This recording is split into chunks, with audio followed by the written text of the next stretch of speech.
మరి గురువుగారు వృశ్చిక రాశిలో బుధగ్రహం ప్రవేశించడం వల్ల 12 రాశుల వారికి ఫలితాలు ఎలా ఉంటాయో కాస్త చెప్తారా?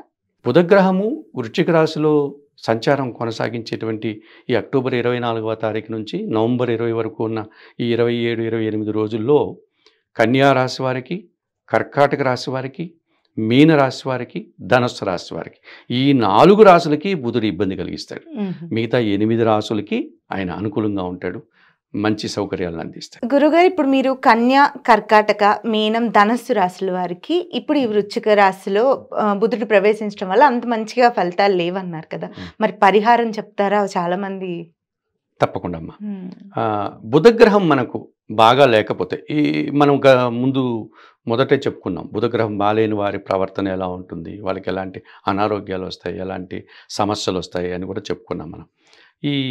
ఇప్పుడు ప్రస్తుత గోచారం ప్రకారం వృశ్చిక రాశిలో బుధగ్రహ సంచారం వల్ల మీరన్నట్టుగా కన్యా, కర్కాటక, మీన, ధనుసు రాశుల వారికి బాలేదు.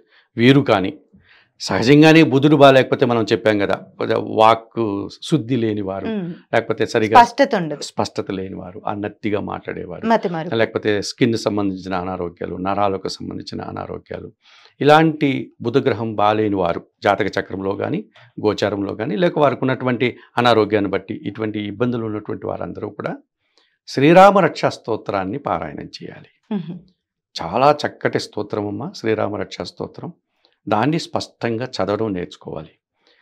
చదవడానికి రాని వారు కనీసం వినడం దాన్ని అలవాటు చేసుకోవాలి. అలా శ్రీరామ రక్షా స్తోత్రాన్ని నిరంతరం చదువుతూ గన వారు దాన్ని కంఠతహా పెట్టుకోగలిగితే తప్పకుండా బుధగ్రహం మనకు కొంతవరకు మంచి ఫలితాలు ఇస్తుంది.